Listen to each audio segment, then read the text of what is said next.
কত সৌভাগ্য আমাদের ইসলামের মতো একটা ধর্ম পেয়েছি। ভাগ্য আমাদের কত ভালো, ইমামুল আম্বিয়া নবী রাহমাতুল লিল আলামিনের মতো একজন নবী পেয়েছি। নসিব আমাদের কত খুশনসিব, কিতাবুল কিতাব কোরআনুল কারীমের মতো কিতাব পেয়েছি। আমরা চতুর্দিকে সৌভাগ্যবান। এবার আসুন একটু মনোযোগ।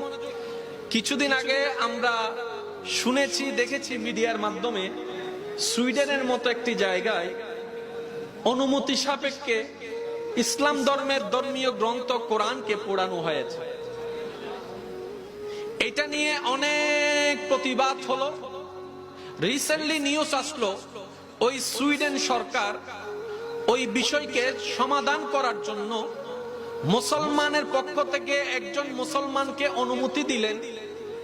ওরা আপনাদের ধর্মীয় গ্রন্থ কোরআনকে আগুন দিয়ে পুড়িয়েছে, এটাই আপনাদের ক্ষোভ, এটাই আপনাদের দুঃখ, এটাই আপনাদের জ্বালা। ঠিক আছে, আমরা সুইডেন সরকার আপনাদেরকে একটু সুযোগ দিলাম, আপনাদের পক্ষ থেকে যে কোনো একজন মুসলমানকে আমরা অনুমতি দিলাম, ওই মুসলমান জনসম্মুখে এসে সবার সামনে, মিডিয়ার সামনে, পুলিশের সামনে, সবার সামনে ওই ব্যক্তিদের ধর্মীয় গ্রন্থ পোড়ানোর অনুমতি আমরা দিলাম। মুসলমানদের ধর্মীয় গ্রন্থ কোরআনকে তারা পুড়িয়েছে, সুতরাং তোমরা মুসলমানের পক্ষ থেকে তাদের ধর্মীয় গ্রন্থ, তাদের ধর্মীয় কিতাবকে তোমরা পোড়াও, আমরা তোমাদেরকে সেভ করব, আমরা তোমাদেরকে সিকিউরিটি দিব, কেউ তোমাদের উপর আঘাত করতে পারবে না। সবকিছু প্রস্তুতি হয়ে গেল। এই রিসেন্টলি নিউজ আপনাদের সকলেরই জানা আছে, শুধু আমি একটু স্মরণ করিয়ে দেওয়ার জন্য বলার চেষ্টা করছি। যখন এই প্রস্তুতি করা হলো, মিডিয়া প্রস্তুত হলো, আর্মি প্রস্তুত হলো, পুলিশ প্রস্তুত হলো, প্রশাসন প্রস্তুত হলো, সরকার মহল প্রস্তুত হলো, সবাই আসলো। কি ঘটে আজকে একটু দেখতে চাই।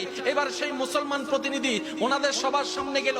সবার মনের ধারণা, যেহেতু কোরআনকে তারা জ্বালিয়েছে, আজকে হয়তো এই মুসলমান রাগবশত তাদের সব কিতাবকে জ্বালিয়ে ফেলবে, এটাই হয়তো দেখার মিলবে। সব মিডিয়া প্রস্তুত, কিন্তু সেই মুসলমান নবীর উম্মত, রাহমাতুল লিল আলামিন নবীর উম্মত এমন দৃশ্য দেখিয়েছে, বিশ্ববাসী অবাক হয়েছে। দৃশ্যটা কি ছিল? ওনাকে পোড়ার অনুমতি দিল, আগুনের ব্যবস্থা করে দিল, কিতাবের ব্যবস্থা করে দিল।